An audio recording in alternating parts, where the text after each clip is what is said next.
Hai, Assalamualaikum. So, hari ini bersama saya Dr. Farah daripada Klinik Gigi dan Smile untuk satu lagi topik perbincangan kita pada hari ini, iaitu gigi susu kanak-kanak penting ke? Okey, sebelum saya bercerita lebih lanjut dan lebih panjang lagi, jangan lupa untuk like, comment dan share this video dan juga like kita orang punya YouTube channel Klinik Gigi dan Smile. Alright.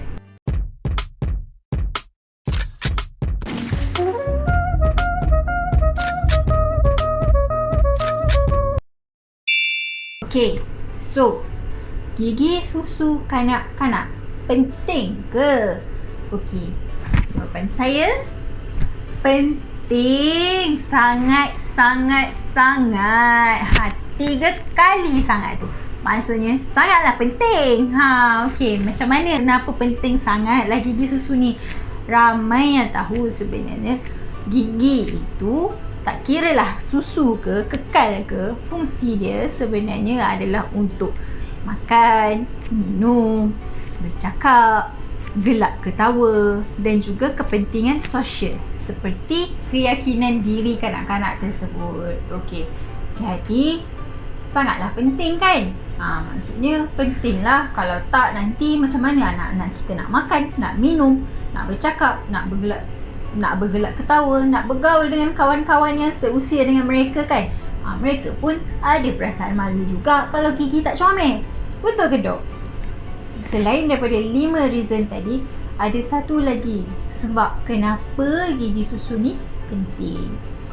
Dan faktor ini, dan sebab ini pentinglah bagi kami doktor gigi untuk mengetahui sama ada gigi kanak-kanak tu akan tumbuh pada usia yang sepatutnya ataupun tidak. Okey, jadi faktor ke-6, kepentingan gigi susu ini ia menjadi dorongan ataupun guidance kepada gigi kekal untuk tumbuh. Okey, cuba bayangkan, cuba fikir sekejap.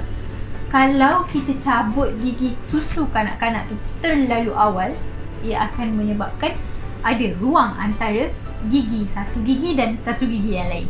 Betul? Dan ruang itu diperlukan untuk gigi kekal tumbuh. Okey, seperti yang kita tahu, gigi kekal saiz dia lebih besar dan juga lebar berbanding gigi susu. Betul? Okey.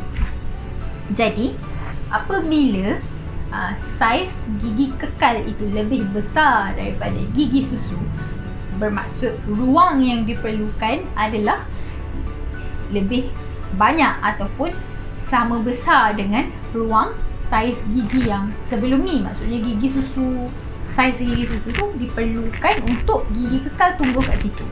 Jadi, bayangkan sekiranya gigi susu dicabut dengan lebih awal, ia menyebabkan ruang tersebut akan makin lama jadi makin sempit, makin sedikit. Jadi macam mana ni kalau nak tumbuh dengan baik? Jadi ia menyebabkan akan berlakunya risiko gigi akan jadi berlapis. Macam mana gigi berlapis ni? Maksudnya gigi kekal nak tumbuh tu tak cukup ruang. Sebab kiri kanan dia tu sempit. Tak muat nak duduk. Jadi dia akan jadi berlapis-lapis. Ada juga risiko di mana sekiranya kita cabut gigi susu tu terlalu awal, dia akan menyebabkan gigi kekal tu tak nak tumbuh. Sebab apa? Sebab gigi kekal ni dia akan follow dan dia akan menolak akar gigi susu tersebut dan dia akan menggantikan ruang gigi susu. Jadi, sekiranya gigi susu telah dicabut terlebih awal, jadi tak ada pendorong ataupun jalan yang akan mendorong ataupun guide gigi kekal tu untuk tumbuh kat situ. Jadi mungkin dia jadi macam tak ada panduan lah. Tak tumbuh. Dia jadi tak tumbuh, dia jadi tidur dalam rahang tanpa kita sedar. Okey. Ada juga rare case di mana gigi kekal tu tidak tumbuh. Macam mana kita nak tahu gigi kekal kita tu akan tumbuh ataupun tidak? Kebiasaannya melalui signal seperti gigi susu tu menjadi longgar lah. Jadi kalau gigi longgar tu kita tahu maksudnya okey, ada gigi kekal tengah nak tumbuh.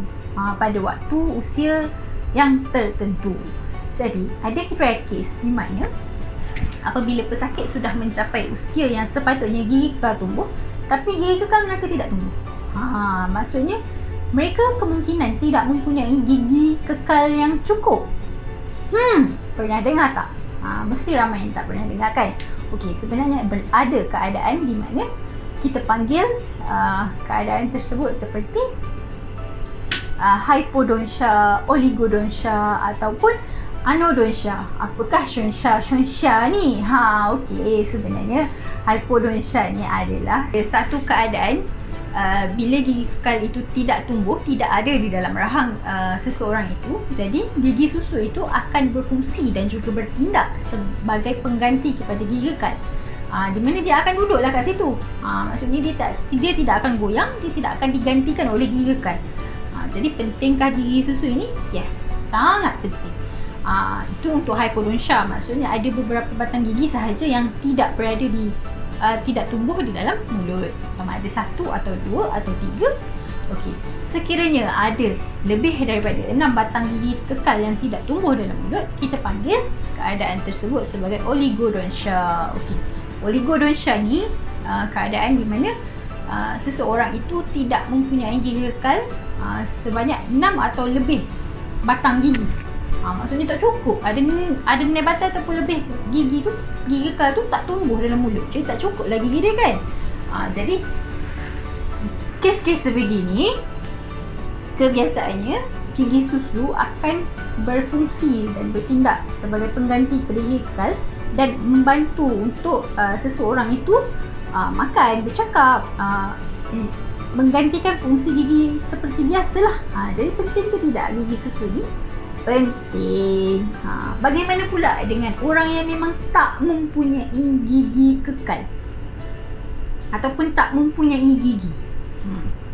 Jadi kita panggil keadaan itu sebagai anodontia. Tapi ini kebiasaannya sangat-sangat jaranglah di mana kesemua gigi tidak ada. Pernah dengar? Tak pernah dengar kan?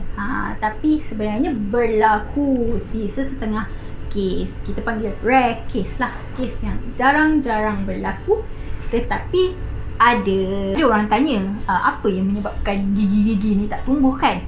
Kebiasaannya dia boleh terjadi disebabkan environmental factor ataupun genetic factor. Kalau genetic factor ni kebiasaannya mak ataupun ayah ataupun nenek mereka memang mempunyai masalah gigi yang tak cukup pun. Tapi kebiasaannya orang-orang dulu ni diorang tak tahu pun diorang sebenarnya ada gigi ke tak mempunyai gigi yang cukup kan. Rasa macam ada gigi je, boleh pakai je dan pakai je lah kan.